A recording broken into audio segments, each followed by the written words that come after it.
আপনি আমাকে এখনো বলেননি যে কৃষ্ণেন্দু বাবুর বিরুদ্ধে আপনি কি প্ল্যান করেছেন। ও পাখি, প্লিজ ডোন্ট স্টার্ট অ্যাগেন। দেখো পাখি, আমি কৃষ্ণেন্দুকে ওর মোটিভে কখনো সাকসেসফুল হতে দেবো না।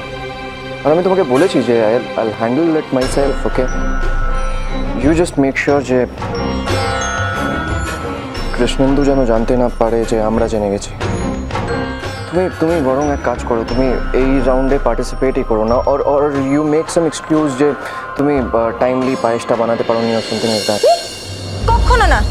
পাখি ঘোষ দস্তিতা সিংহ রায় কোনোদিনও হার মানবে না। আমি কত যত্ন করে পায়েসটা বানালাম, আর আপনি কি ভাবছেন এটা শুধুমাত্র আমার কাছে একটা প্রতিযোগিতা? এটা আমার কাছে শুধুমাত্র একটা খেলা নয়। আমি মন দিয়ে এর প্রতিটা পর্ব জিততে চাই, খেলতে চাই। ওকে, যদি তোমার জন্য এই কম্পিটিশনটা এতটা ইম্পর্ট্যান্ট হয় তাহলে আমি ওই 20 দেওয়া পায়েসটা খেয়ে নেবো। অর্ণবাবু, কি বলছেন আপনি? আমি চাইবো যে আপনি বিষ মেশানো পায়েসটা।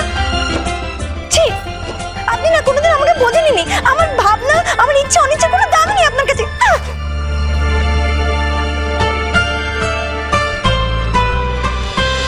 বোঝে না সে বোঝে না, সোম থেকে রবি রাত 11টা থেকে প্রতিদিন 1 ঘন্টা স্টার জলসায়।